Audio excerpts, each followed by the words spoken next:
pale moon rose its glory out on the western town. She told a sad, sad story of the great ship that went down. 'Twas the 14th day of April, over the waves she rode, sailing into tomorrow, to a golden age foretold. Welcome to Songs of Experience, a Bob Dylan podcast where we explore the man and the music one song at a time. I'm your host, Henry Bernstein, and I'm very pleased to welcome my guest and dear friend, acclaimed filmmaker and proud Chicagoan, Michael Glover Smith, here to talk about Bob Dylan's 2012 title track off of the same album, Tempest.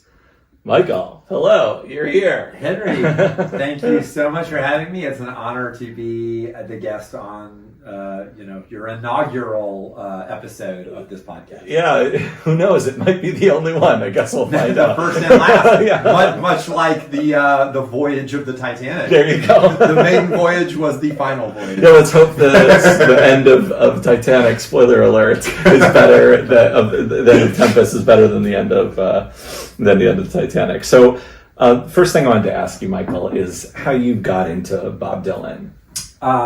So that's a pretty simple story. The first time I was ever conscious of hearing his voice was when I saw the video for the song Handle with Care by the Traveling Wilburys. It was on either VH1 or MTV back in 1988 when it was a new song.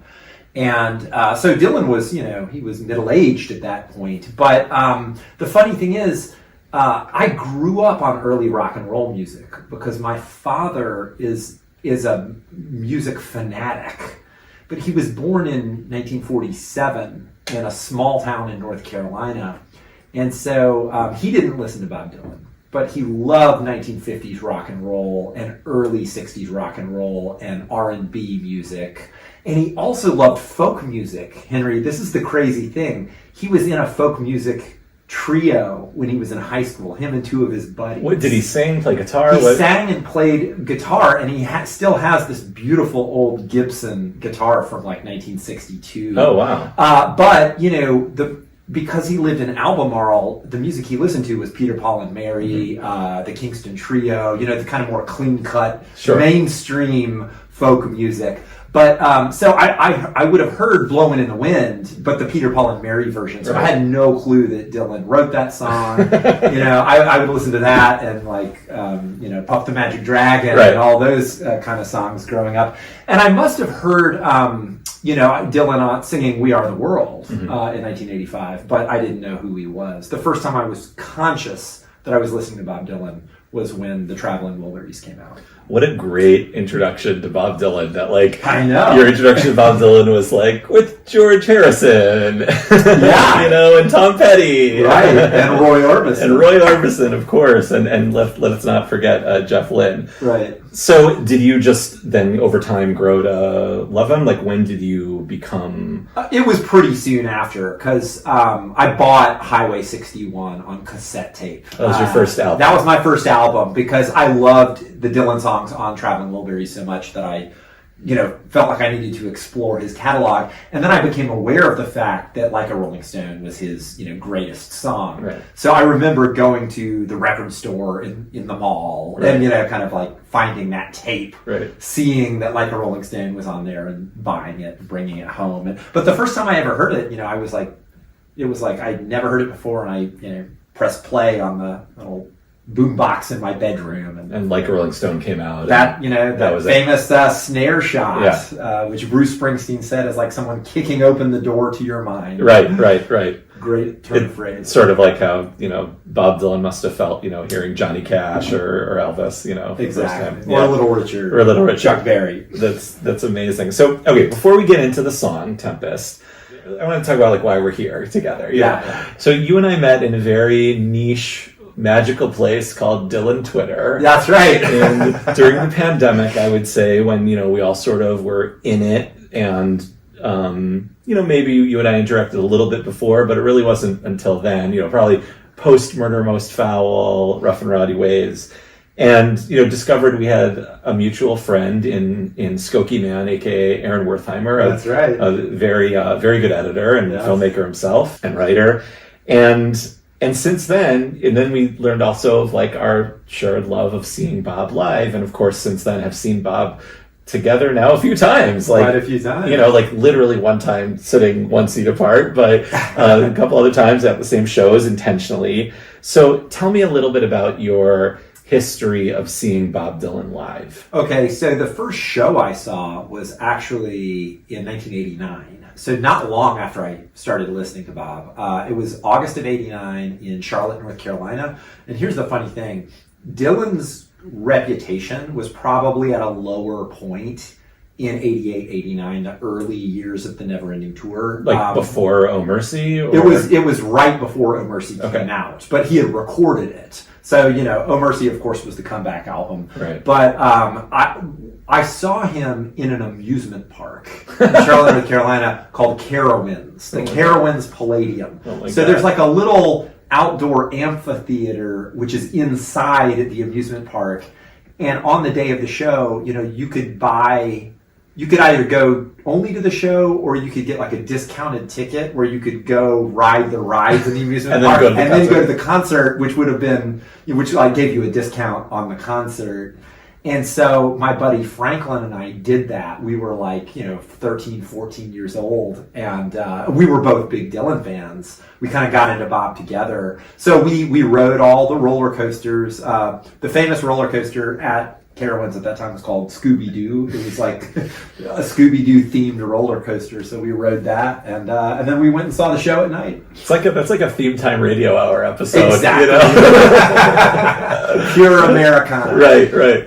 But we loved the show. And the funny thing was, you know, I think we were in like the 9th row, but we weren't even trying to get good seats. Right. You know, we just bought them, you know, kind of like shortly after they went on sale. It's not like today where you're logging on and trying to get it within the first 30 seconds. So it was kind of, you know, things were different back then. Right. But we both loved the show.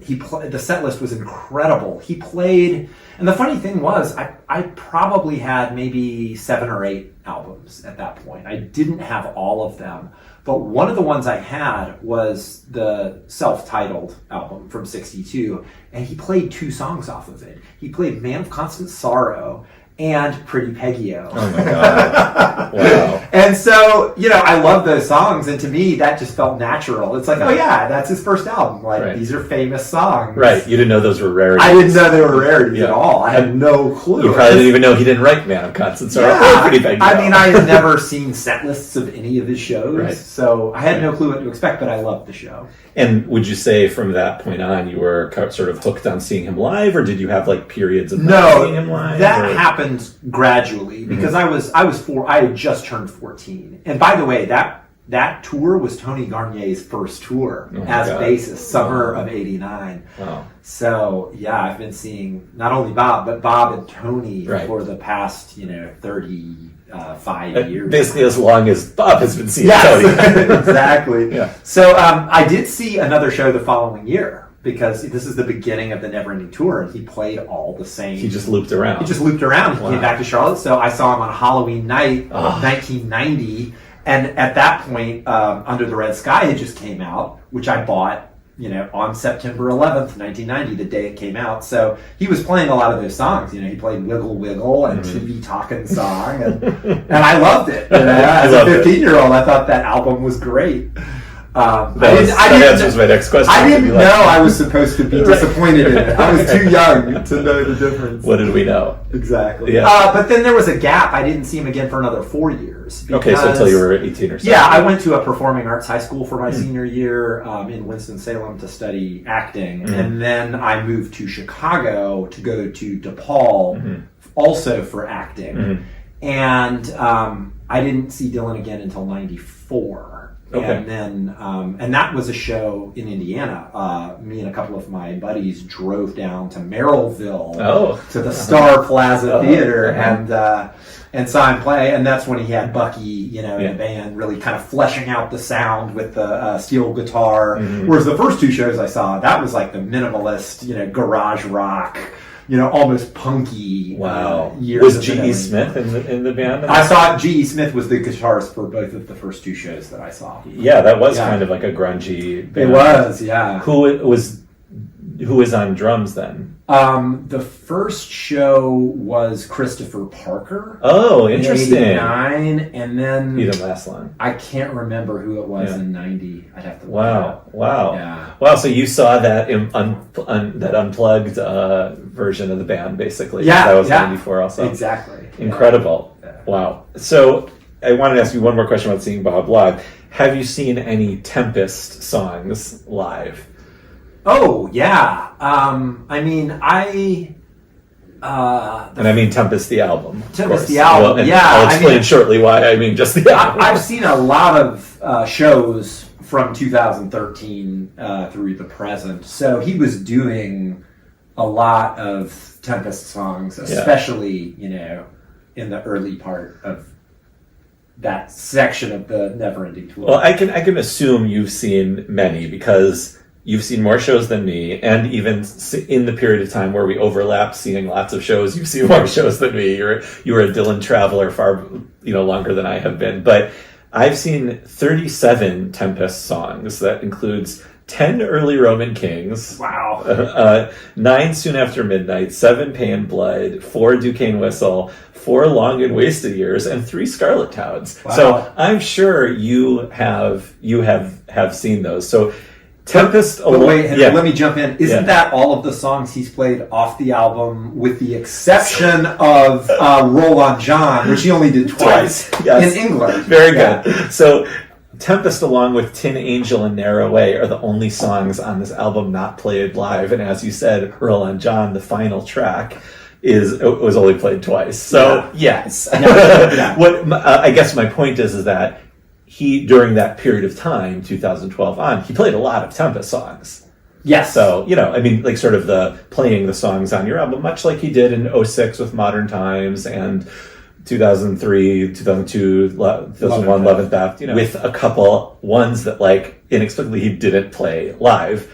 Tempest, I think there is a good reason for that. So, Tempest, the album was recorded in Santa Monica between January and March of 2012, and it included, along with Bob's regular band of Tony Garnier, Donnie Heron, Stu Kimball, George Rosselli, and Charlie Sexton, it included the Los Lobos guitar, accordion, violin player, David Hidalgo, which is what gives it kind of that Mexican flair. Totally. And in fact, that was the third album in a row that David Hidalgo had played on of Bob. So I always think of those as like a trilogy. Oh, totally. It's like Together Through Life, Christmas in the Heart, and Tempest. They all have accordion. The accordion is like what's binding them together. Exactly. This song, it clearly is carrying a tradition of the Carter song, The Titanic. And Bob has been open and out about that. I mean, he said famously in Rolling Stone, he said in 2012, I was just fooling with that one night. I liked the melody. I liked it a lot. Maybe I'm going to appropriate this melody, but where would I go with it? Bob is kind of hitting us over the head with the whole folk music thing. And, you and I were talking briefly about that whole, the idea of the folk music carrying on, and certainly the tradition of a Titanic song. So before we get into why Tempest for you, why we're talking about Tempest, do you want to tell me a little bit about that sort of tradition of singing Titanic songs? Oh, yeah. So it's funny that you bring that up, because I was just doing research into folk songs about the Titanic. And one of the things that I learned is there are actually a lot of songs about the Titanic. The Carter family song is probably the most famous one today. But there's an even earlier one called When That Great Ship Went Down. Mm-hmm. And is that the one? Exactly. Ship went down. Yeah.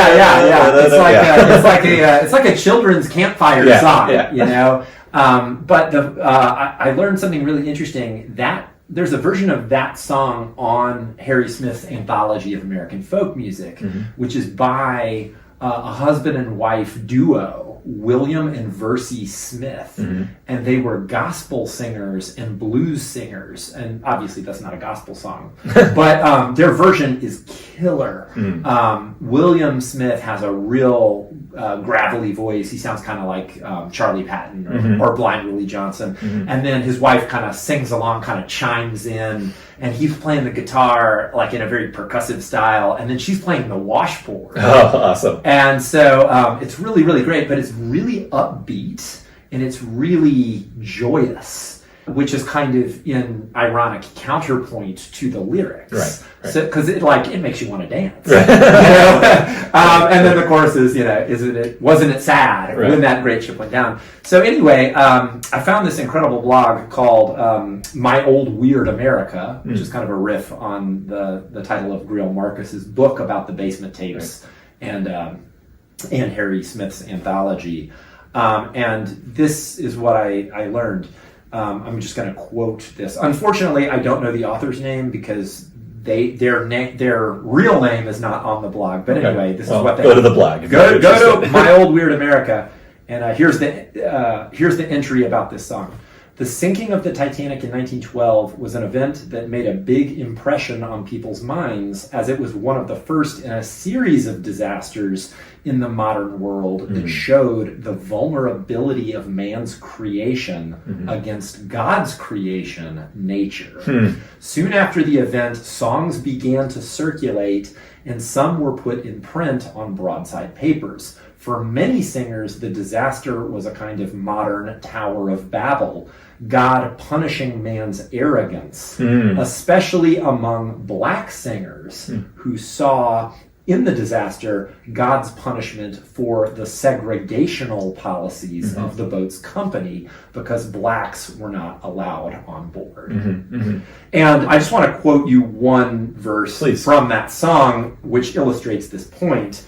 This is from the second verse. While they were building, they said what they would do. We will build a ship that water can't go through. But God, with power in hand, showed the world that it could not stand.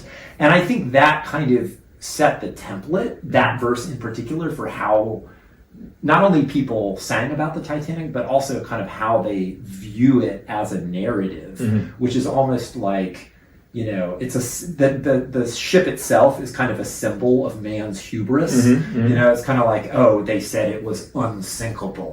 So, God sort of cut them down. Right. It's almost like an Icarus story. Right. Yeah, they flew too close to the sun, exactly. The opposite way. Yeah.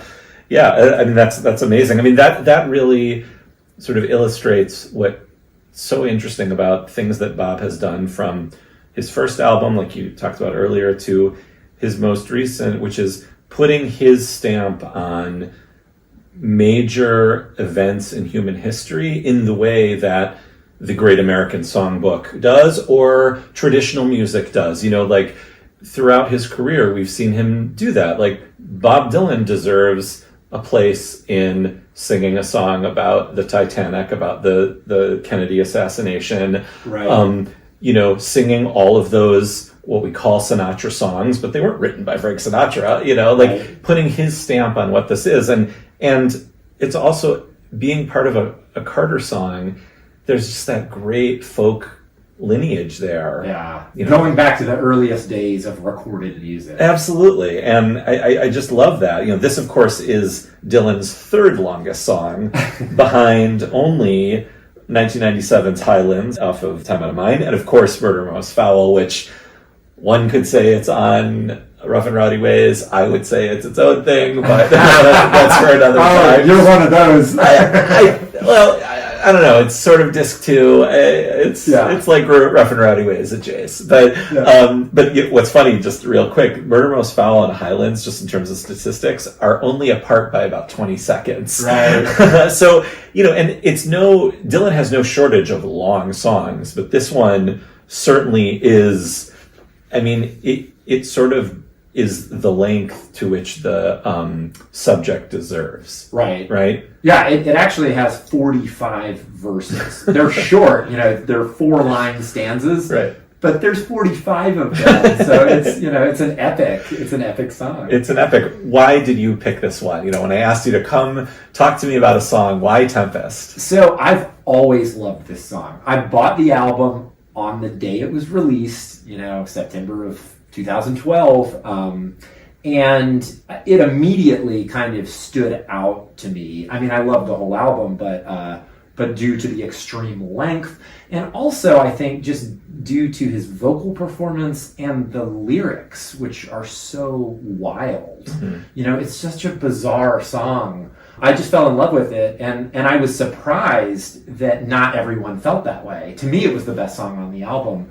It was very polarizing. It was polarizing. Like, you know, like the New York Daily News said it, you know, it's like one of the worst things he's ever done. Unfortunately, you have to sit through 14 minutes, but like Rolling Stone loved it. Right. So right. it's like, yeah. And I think what people didn't like about it, they thought it was too long, or they thought it was too monotonous, because it's just nothing but verses. There's no chorus, there's no bridge. There's no solo, except at the beginning, that little violin intro, which I wondered, was that David Hidalgo on violin or Donnie Herron? But Hidalgo's probably playing accordion. So, But Donnie Herron there's a steel guitar on it as well. True, so true. either did he overdub one of those two parts? I don't know. We don't know. I mean, musically, it is a very simple song. It Yeah. has 3 chords, G, C, and D, and it's not even in a weird key. Like Bob does it in G, and it's not in like A flat or something like if he was doing it live. But and it just marches along. And what, you know, to me, Michael, like there's something about it where when it starts and I see the time, I'm sort of like, oh boy, here we go. Am I going to make it? Yeah. And I can't turn it off. Like after every verse, it's just, I want to hear what happens next. You know, I read the first 2 verses, but then he goes on. The night was bright with starlight. The seas were sharp and clear, moving through the windows. The promised hour was near. And that just sort of makes you, well, what's going to happen next? Like, right. You know, I think that's like an incredible thing about this song. I totally agree. And you know who else agrees with you is my wife. Now, Jill is not a hardcore fan. She's not like us. She's more like your wife. Right. And, but, you know, she likes Dylan. She just doesn't feel the need to, you know, own every album, go to every show. Right. But I remember when it came out, I played the song for her and she loved it. Really? And she said, she goes, this song is so great. It's like listening to an audiobook. Yeah, it is like an audio drama. It is, and that kind of brings me to the other thing about it that was really surprising at the time, is it's a narrative song. Right. And that was kind of something Bob was exploring for the first time in a long time, was narrative songwriting. Right. Because this happened, then this happened, then this happened. Exactly. Like Lonesome Death of Hattie Carroll. Exactly. But, like, but he does that on other songs on Tempest. I mean, Right. Roll On John Right. has a narrative, and especially Tin Angel. Yes. Tin Angel is, you know, a story song about 3 characters. It's a love triangle. It ends with a double murder and a suicide. You know, it's a murder ballad. Yeah. It's a modern murder ballad, and that was kind of surprising because all of the albums of original material from Time Out of Mind in '97 through Together Through Life, he had this more like postmodern approach of sort of like cut and paste, where he's, you know, just taking lines and phrases from other songs, from movies, from, you know, books he's reading, and he kind of create something new by synthesizing. But the point has been made by some critics that it's almost like you could take lines or even entire stanzas from one song and swap them out with another song, and it really would make a difference. Right. So, you know, all of those songs from Time Out of Mind through Together Through Life are kind of abstract in a way. And then to kind of get a song about the Titanic, which is a subject based on a real, you know, historical event that's very concrete, that was surprising at the time.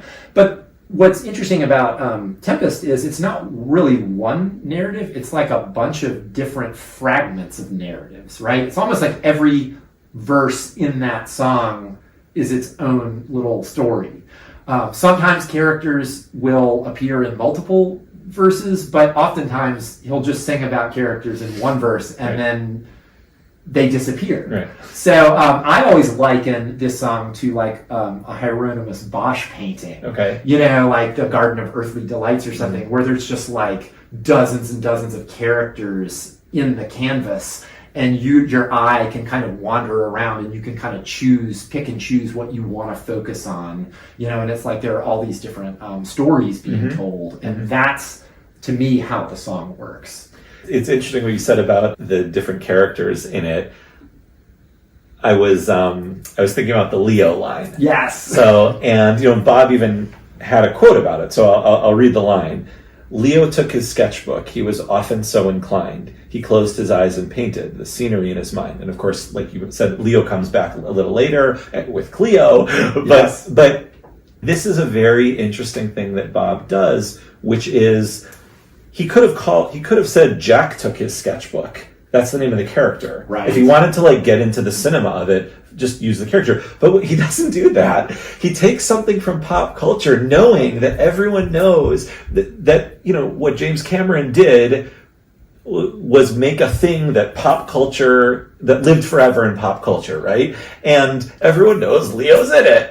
And so by referring to him, so he says, yeah, Leo, I don't think the song would be the same without him, or the movie. People are going to say, well, that's not very truthful, but a songwriter doesn't care about what's truthful. What he cares about is what should have happened, what could have happened. That's its own kind of truth. I mean, beautiful. The way he just weaves in reality, fiction, and sort of meta-fiction all together is so interesting. And, as a filmmaker, I was curious what your thoughts were on that idea and that line in particular. Well, it's funny. I've got to bring up the Timothée Chalamet biopic, which is being filmed right now, because it's funny. People are nitpicking every production still that gets released. That Shure microphone wasn't invented for another 6 months. Right. The clothes look too clean. They're comparing it to reality and saying this isn't right, this is wrong, this doesn't look the way it should. And yet, no one's going to criticize him for putting Leonardo DiCaprio in his Titanic song. Right. So come on, you got to give James Mangold the same poetic license that we're giving Dylan when he puts DiCaprio on the Titanic. Right. Now, Henry, I have a funny story for you. I just watched the movie Titanic for the first time ever. That's incredible. To prep for this podcast. I wish I could say I did the same to prep. I saw it once in high school, and that was at a girl's house, and that was it. Okay, well, let me tell you, I went down a little rabbit hole. So I watched this movie a couple weeks ago, and I thought it was okay. It's okay. It's impressive on a technical level, but it's also corny as hell. Right. Very melodramatic. But one of the first things that Leonardo DiCaprio says in the movie is a verbatim quote of one of the most famous lines in Like a Rolling Stone. And this blew my mind. His first scene, he's playing a card game. His character's poor, and he wins, a trip on the Titanic in the poker game. And the line is, when you got nothing to lose. And of course, he's saying it in reference to, the hand that he's playing. But just when he said that, I couldn't believe it, because I knew it was quoting the song, and I thought, there's no way in hell James Cameron is a Bob Dylan fan. Say whatever you want about James Cameron, whether you like him or not. He's just not that kind of guy. You don't think he's a Bob Dylan fan? I know he's not. Okay. However, so I started looking into the origin of that line, and that's when I realized that film, Titanic, James Cameron is the only credited screenwriter, but someone else did an uncredited rewrite of his script. Someone punched it up? Someone punched it up. And do you know who that person was? James Mangold? No. It was Jay Cox, who wrote A Complete Unknown. The first draft of A Complete Unknown. So what a scoop, Michael. I know. Jay Cox also interviewed Bob Dylan in 1964 when he was in college. Oh my God. So he's a lifelong Dylan fan. There is apparently some relationship between him and Dylan's office that I think has continued, over the decades, because around 2010, Jay Cox wrote a screenplay based on the song Brownsville Girl. Oh. And at that time, Brad Pitt was attached to star in it. I had never heard this somehow, in spite of being a huge Dylan fan, until I was going down this rabbit hole trying to learn about Jay Cox and his uncredited rewrite of Titanic.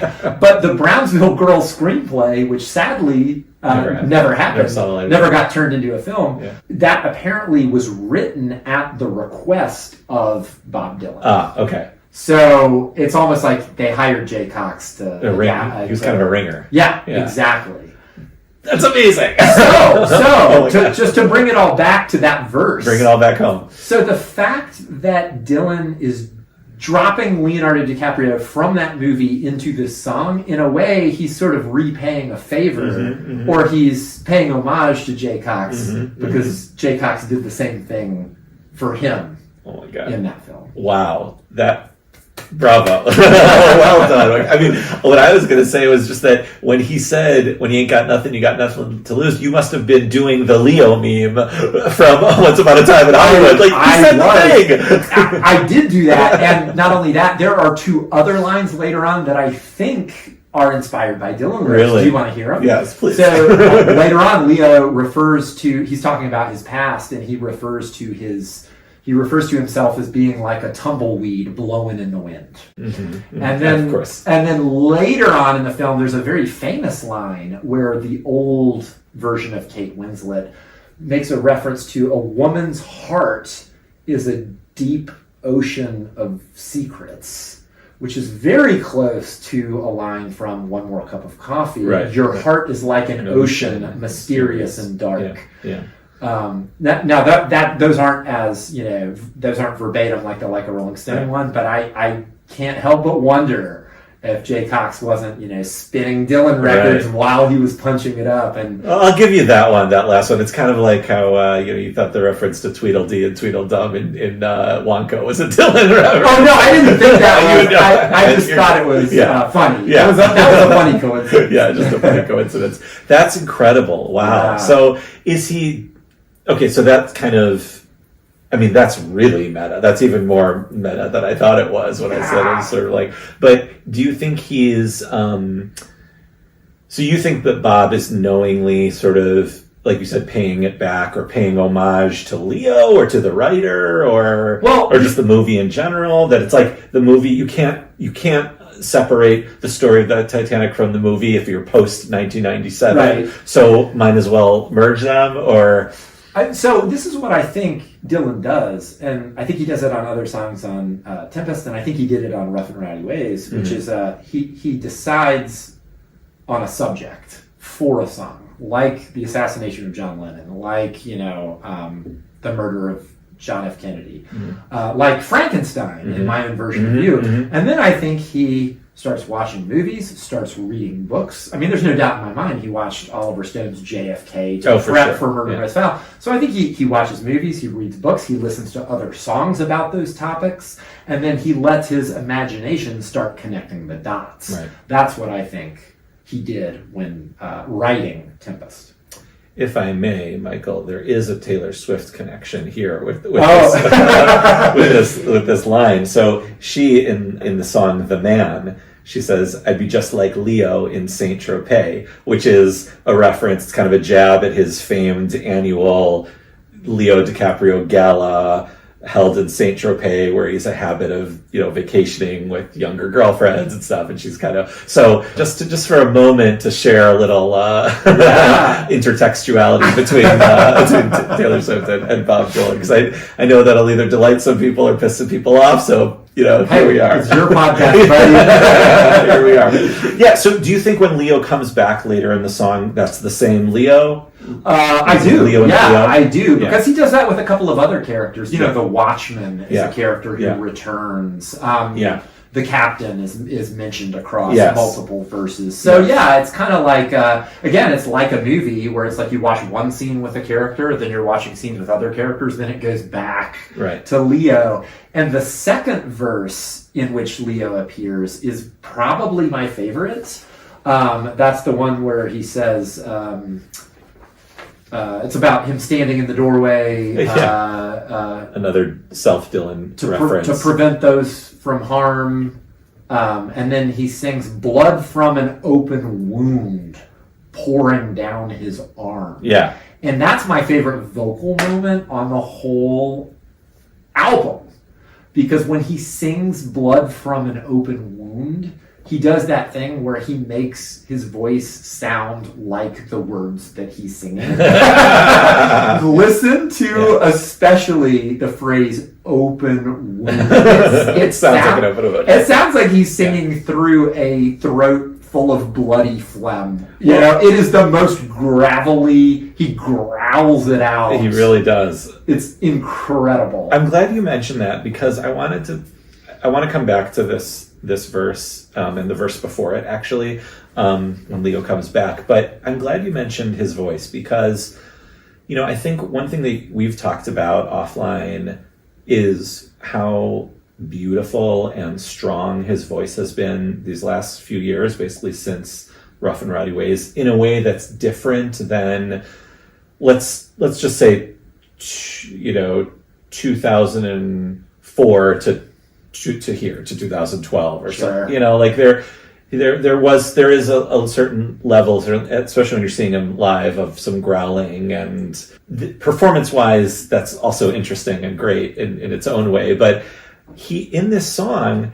the times at which his voice is like that, it seems almost dramatic, and that, like, and for effect, because he does that very soft, you know, quiet singing, and in the same verse he'll come up and, you know, like you said, you know, open wound, you know, kind of come through it. And, you know, when re-listening to this in preparation for our conversation, it was maybe not the first time, but it was the first time in a long time that I thought that maybe the things he does with his voice are intentional. Not all the time, but he can sing however he wants. Right. You know, and obviously there's a certain level to what his voice is able to do at this point in his career, after years of smoking and and being on the road and singing. You know, but that certainly seemed that it was that moment and some others that seemed intentional. That when he wants to growl, he's going to growl. You know, like Johnny Cash, like Tom Waits. You know, kind of thing. Well, you know, that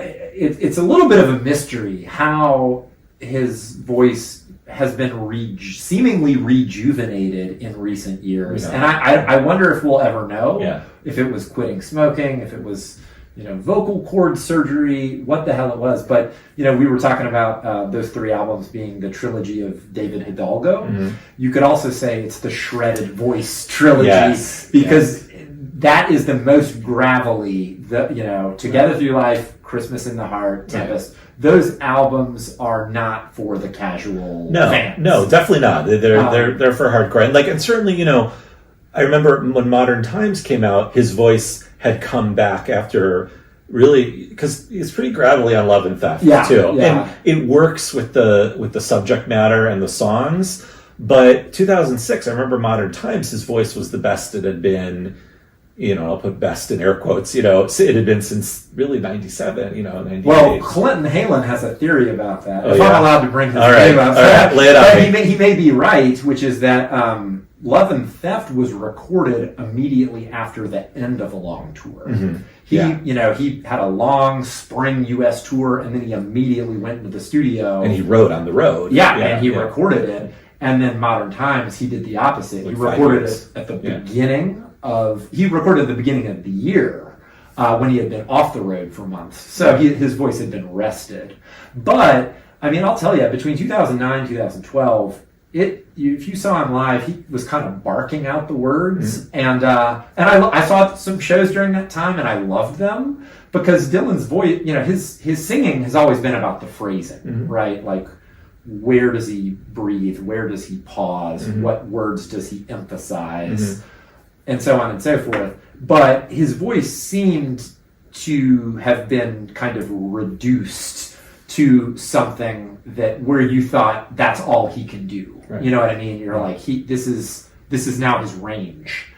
And then somehow, beginning around Americana-Rama tour 2013, 2014, he started to sing in a more like pure tone. Mm-hmm. And with a melody. And a lot of people at the time said, oh, it's because the band is playing quieter, so he's not having to like shout sing over this loud blues rock band. And then other people were saying, oh, it's because he's playing the grand piano now as opposed to a keyboard with that organ setting. And, then as he did those, Great American Songbook albums, he started to croon. And, it's just like his voice has gotten more, I don't want to say better, but it's gotten more kind of accessible, I think. Seeing Dylan in Milwaukee in 2021, you were at that show. It was a shock, yeah. I mean, it was shocking. We didn't know what he was going to sound like. When he sang, I made up my mind to give myself to you, just the way his voice was so elastic, just drawing out those notes and just swooping and soaring and just going all over the place, and everybody was going nuts. Right. Because it was like, well, is it going to sound like it does on the album? And it was better than the Right. album. Right. So we couldn't believe it, and Right. it's been that way ever since. It's But to bring it back to Tempest, please. there is a sense that the growl of on that album, that he's deliberately leaning into it, because that album is so dark, it's so bloody. Titanic, he's singing about the death of 1,600 people. So it's fitting, and it's like the other candidate for the graveliest vocal on the album is Pay in Blood, right? That's the darkest song. And live, it's a growl too. I remember he was just hitting you over the head with that growl. But the first line in the song is, "Well, I'm grinding my life out." And I think he's leaning into it for effect, without a doubt. Right. Coming back to that, the second Leo line. So first I wanted to mention, I made a note about the line right before that. They battened down the hatches, but the hatches wouldn't hold. They drowned upon the staircase of brass and polished gold. And, the phrase, they battened down the hatches, is like one of those sayings that you just know if you read literature or watch pirate movies or, batten down the hatches, mateys, and I don't even really know what it means. But it just, kind of means, I don't know, like it means something physically on a boat, literally. Maybe you know exactly what it means. I have no clue. It's like it's doing something to a boat when a storm's a coming, right? But I've never heard a response to it that the hatches wouldn't hold. So Bob has an understanding. I just love that like this is this phrase that I've heard in a million movies and literature, and Bob has a response for it. And I don't think that's a saying. I don't think that's the second half of the saying, batten down the hatches. I think Bob made up a second half of the saying, which totally makes sense for this song. For some reason when listening it just hit me like, oh, batten down the hatches, but the hatches would hold. Oh, yeah, of course not. The boat sank. So whatever the hatches are, they didn't hold, and, it didn't work. So I just thought that was interesting. I was wondering if you had any thoughts on that. I think you're absolutely right. There are all sorts of phrases he's using in the song describing the ship splitting apart and sinking. And it's like, the propellers failed to start. Yeah. And it's like, well, who's trying to start the propellers and why? It just sounds good. Right. It paints the right, image for that moment. Right. Right. So who cares if it's, realistic or not? It seems like a Dylan thing though to take a famous phrase, and either twist it a little bit or create something more out of it. That seemed like a very 1965 Bob Dylan thing to do, like a Just Like a Woman type of thing, to take a famous phrase and futz with it. And so I don't know, I just thought that really stood out to me. I really enjoyed that. So then on the second Leo line, as you said, Leo said to Cleo, "I think I'm going mad," but he'd lost his mind already, whatever mind he had. So in the first Leo line, it's clearly a reference to Leo DiCaprio, right? He's got this famous scene. But here, Leo said to Cleo, "I think I'm going mad." Here now, Bob is sort of creating his own story with this character. I don't recall. You saw the movie more recently, but I don't recall anything in particular that refers to that. No. Well, there's not a character named Cleo in the movie either.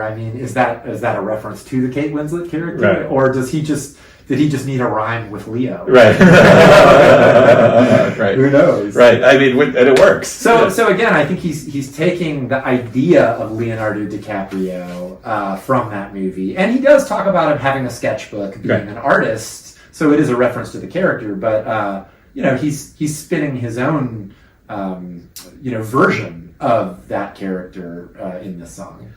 Do you think that this song is a movie? Do you see it cinematically as a filmmaker yourself, and as a person who absorbs media and writing and books and movies? And I don't. Do when you listen to it, do you see it like a movie? Or I think it's as much it's an epic ballad. It's a story song, so it could be a movie, but it could also be an epic poem or a novel, or short story, or a short story collection, right? Where all of the stories are intertwined. It's kind of all of those things, I think. Yeah, I mean, it's something is clearly happening in Bob's head where he likes, these sort of long stories. Where do you think it fits in with the canon of long Bob songs? So we're talking Murder Most Foul, Highlands, this. I can give you the top 10 if you'd like. Desolation Row, so we've got Sad-Eyed Lady, Joey, another story song. Yeah, I won't tell Rob Kelly that we mentioned Joey. Brownsville Girl, Tin Angel, off the same album. Yeah. Lily Rosemary and the Jack of Hearts, and Ain't Talkin'. Yeah, wow, that's the top 10. That's Ain't Talkin' cracks the top 10. Yeah, because it's like 7 or 8 minutes long. Yeah. That's surprising. Those are his top 10 longest songs. Well, the interesting thing is some of those songs are stories and some are not. Right. Like Desolation Row is not. Free-falling 60s. It's a poem. Yeah. It's more abstract. Right. And then something like Joey is more of a clear narrative. Mm-hmm. I think what he does... Born in Red Hook, Brooklyn. It's birth to death. Right. One character. Yeah. But I think... Lily Rosemary is, although it's sort of like a blood on the tracks-y type of storytelling, it has a pretty clear narrative. It's got multiple narratives. Right. But they're all there in the title. They're all there as the characters. So I think what Tempest does that's interesting, it kind of merges those two impulses. It's like half abstract poetic and half and philosophical, and then it's also characters and story. He's kind of mixing those two things together, I think. So then where in the canon of long songs do you think it stands? I would put it at the top. I mean, I would put, I think Murder Most Foul is probably my favorite of those, but I would put Tempest right underneath it. Tempest and Sad-Eyed Lady and Desolation Row. I think those four would be great. It's a great top 4 of. So I did want to say something about the last stanza, but before we get to that, are there any other stanzas you wanted to touch on that really stand out to you? I do. So earlier we were talking about the idea that the song could be sung in a celebratory manner by people who were upset about the segregationist policies of the ship, and I think we see that attitude today. I was listening to this song a lot last year when the submersible imploded, the Titan, because I noticed a lot of people on social media were making jokes about it. Oh, yeah. And I thought that was an interesting phenomenon. And it goes back to what we were saying a few minutes ago. It was like almost this schadenfreude being expressed because the people who died were all billionaires. Right. And it was kind of like they got what they deserved. They wanted to do this disaster tourism, and they ended up being, they were kind of like the final victims of the Titanic. They became part of that. It's sort of they became part of the disaster story. It's sort of biblical, like you said earlier. Like it's sort of like or Icarus, Right? It's like, oh, you wanted to see what happened to those you're really people. Gonna see it. Yeah. Now you're gonna see it better than anyone. Right.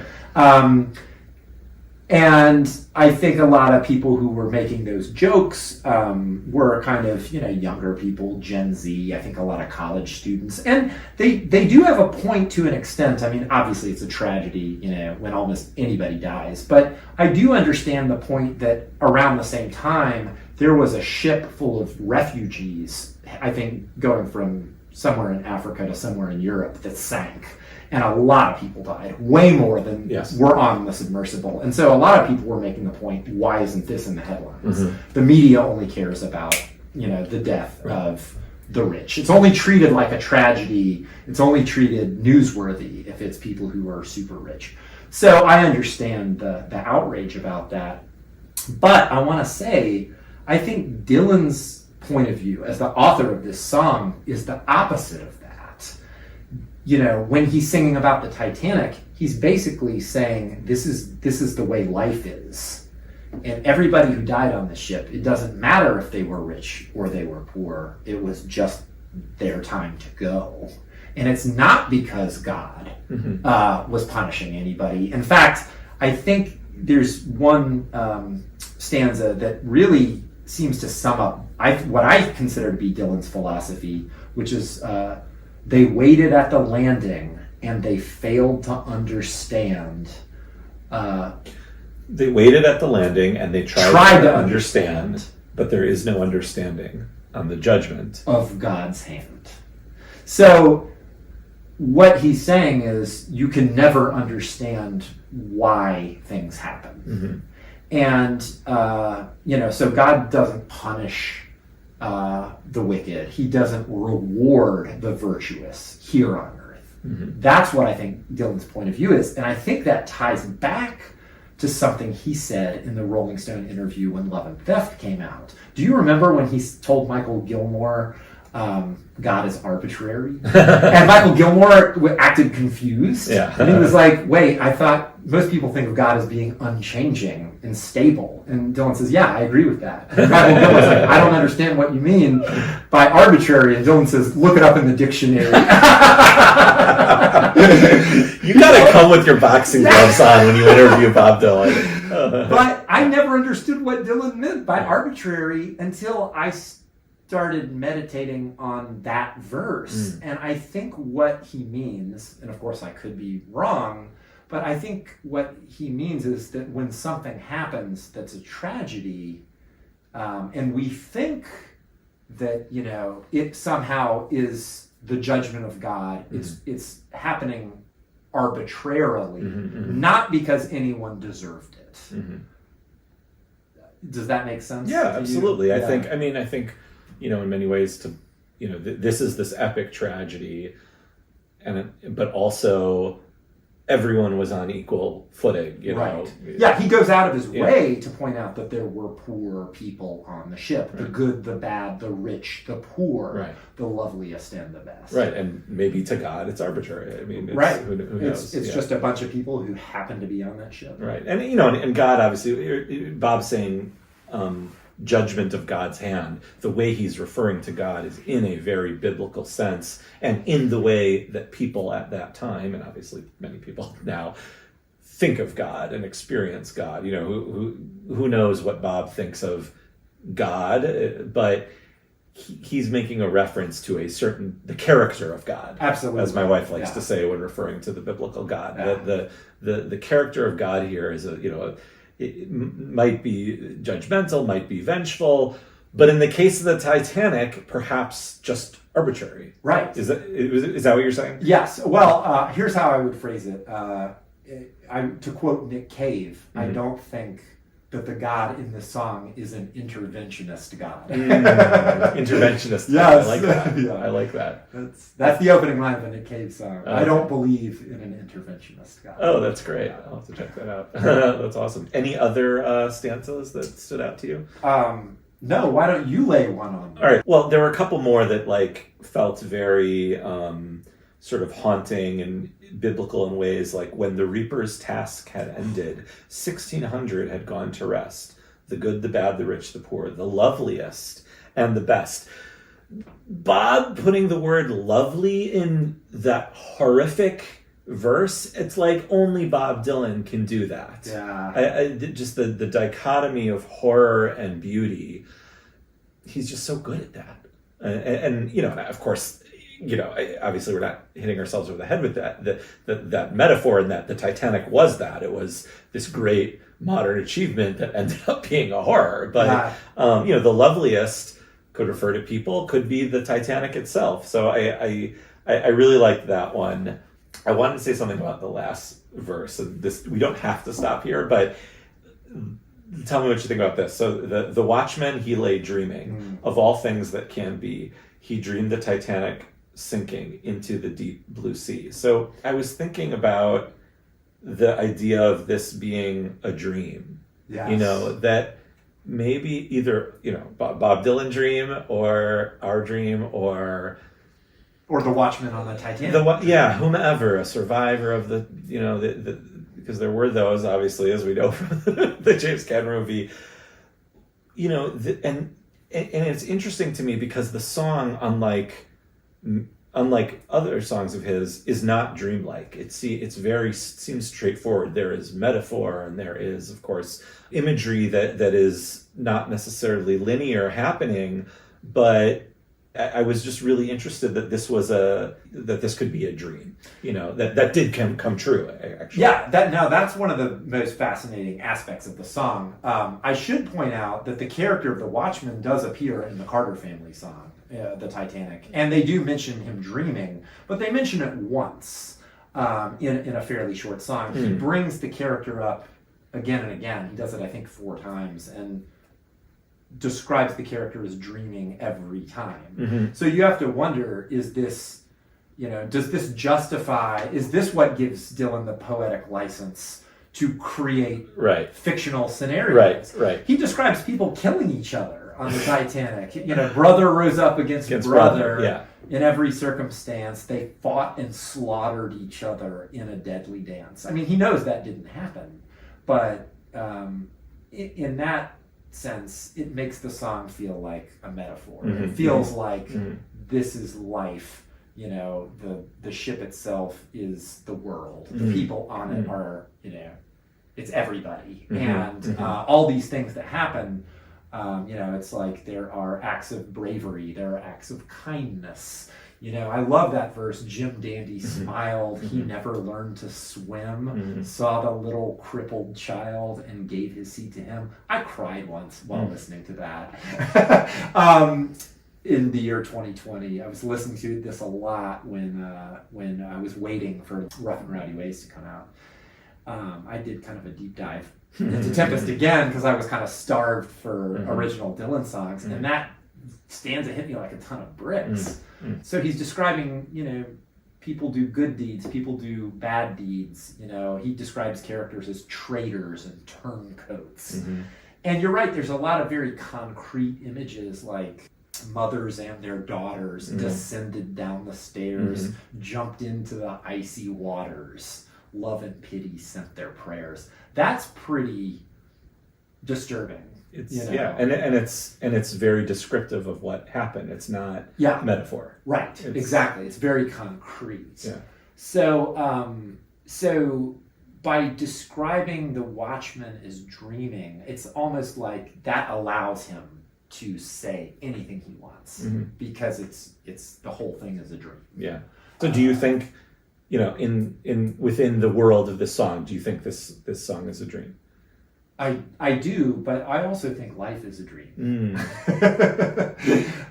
There's now, since you brought up Taylor Swift, I have to bring up Twin Peaks, okay, which is something I'm obsessed with. But there's a line in that show where someone says, "We are like the dreamer who dreams and then lives inside the dream," and that's something that has always resonated with me. I think that life is a dream, and I think, you know, when you, especially if you're an artist, when you make a work of art, the idea is born first in your brain, and then as soon as you tell it to another person or write it down, it leaves your head, and you know, you bring the dream to life.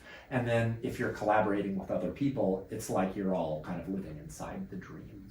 And I think that's what it must have been like for Dylan to write this song and then to, play it with his band. You know how he says in No Direction Home, basically about how, writing those songs in the 60s, it was like, God had the pen. He said, you try writing those, It was almost like something spoke to him otherworldly.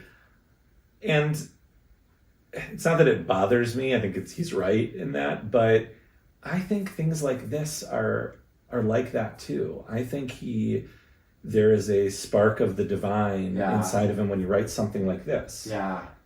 Because, first of all, just the absolute stamina it takes to write this and then sing it in the studio.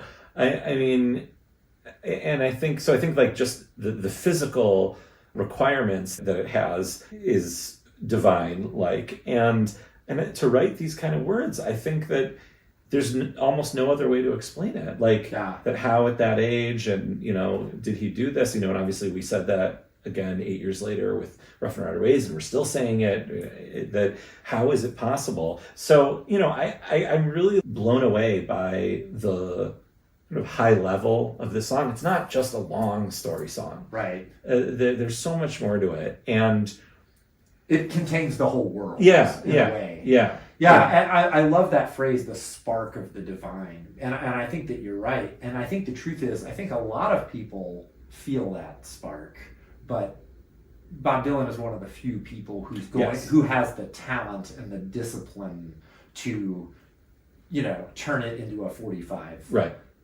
stanza song. Yes. and the courage to think that he can do it and that he should do it, It's the courage. He's like, I'm going to put this on this album. Yeah. If only he would play it live. And I don't care what anybody thinks. Right. It's like, and then he does the same thing with JFK. He's like, I'm going to do a deep dive into this real life tragedy. Right. I wanted to mention one more stanza before we start to wrap it up. The bishop left his cabin to help all those in need, turned his eyes up to the heavens, said the poor are yours to feed. Turned his eyes up to the heavens appears in another Bob Dylan song. Frankie and Albert, which is not a Bob Dylan song. But to my earlier point about the folk tradition and taking things, and you mentioned also taking parts of movies and books and songs and putting them into your own work. I couldn't think of any other Dylan songs where he says the exact same line in two different songs. Off the top of your head, I don't mean to put you on the spot, but what do you mean where he takes a line from a folk song and puts from it his own song? I'm counting Frankie and Albert as his own song in this case because he recorded it and he changed it a little bit. Yeah. So I can't think of any other times that he's done it. There are certainly words that he likes to use a lot and parts of phrases, but to take a full verse and put it in another song. I wonder if this is something that seeped into his subconscious from knowing that song and knowing the folk tradition. Maybe it's a song, maybe it's a phrase that is used in many folk songs, or is he on purpose using a line that he liked from a song he had previously recorded? It's a wondering. Well, there's one that's close. In Hurricane, there's the line, he said, "Wait a minute, boys, this one's not dead." The phrase, he said, "Wait a minute, boys," crops up in Murder Best Foul. Oh, okay. Which is interesting. But that's kind of like part of a line. Part of a line. So that might be the closest. That might be the closest. Yeah. But the line from Frankie and Albert is incredible because the line is, "Turned her eyes up to the heavens, said, 'Nearer, my God, to thee.'" He's describing Frankie on the scaffold after having murdered her lover, Albert, and looking up to heaven and saying, "Nearer, my God, to thee." "Nearer, my God, to thee" was the song that the band allegedly played on the Titanic. Right. So by Dylan quoting Frankie and Albert, but not including that part, it's like a genius meta reference. It's like his own deep cut of himself. Yes. It's like mentioning your "My God to Thee" would be too obvious. Right. So he does it in an indirect way. Right. So I love that. Yeah. That's great. Yeah. Anything else about this song? Any other stanzas or anything you want to say about just your personal love of it? I'll be honest, Michael. I've never. I mean, you are surprising in many wonderful ways. Yeah. I've never met someone, a Dylan fan, who is a stan, to borrow one of the phrases from the kids, for Tempest. So bravo. Well, I thought it was a good. You're always full of surprises. I thought it was a good first song for your podcast, because I think it is still to a certain extent underrated. It seems like when Murder Most Foul came out, everyone acclaimed it as almost everybody said this is a major work. And I think Tempest is at the same level or near the same level, and it doesn't have the same reputation. So if your podcast can do anything to try and rehabilitate it a little bit, that'll be great. And I hope he plays it live. I mean, it doesn't seem like something he would do, but the thing about Dylan is you have to expect the unexpected. So hopefully we'll see him do it live someday. Maybe someday, baby. That another one he hasn't played live. That brings me to my exit question for you. You can either hear Tempest or Murder Most Foul live. Which one and why? In your dream scenario, your Adam Dylan show, whether it's the only song he plays of the night, or it's the closer, or it's half of a show, you can either hear Murder Most Foul or Tempest. I picked Tempest. And I think Murder Most Foul is probably the greater song of the two, although, in my opinion, they're both masterpieces, so why quibble? But here's why I'd rather hear Tempest. I think the melody in Tempest is awesome. Now, you talked about how it's simple. It's just a few chords that repeat over and over again. But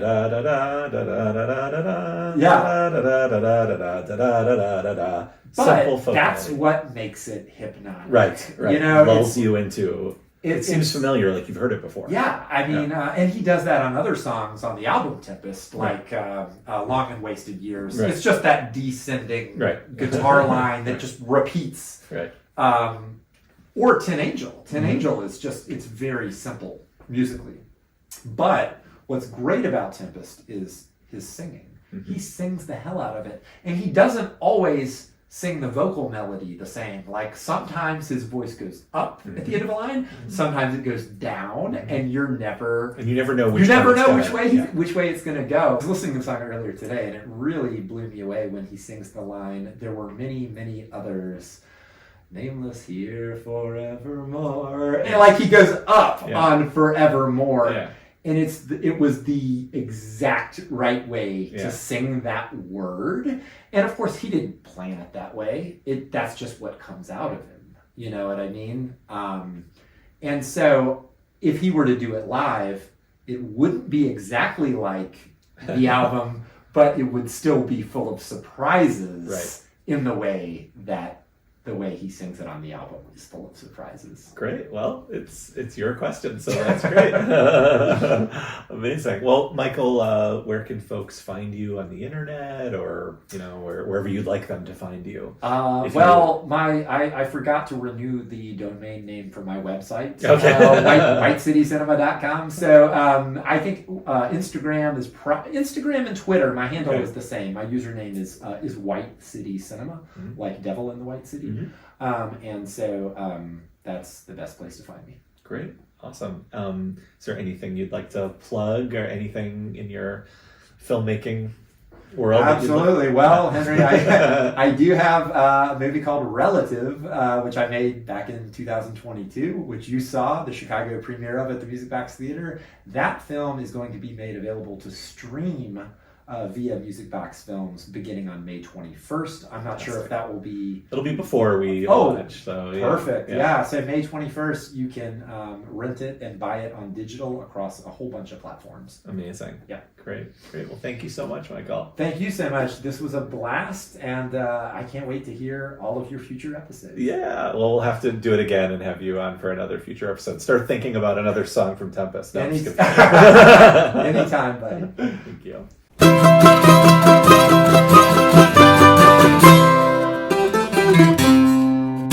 Thank you so much for listening. Thank you to my guest, Michael Glover Smith.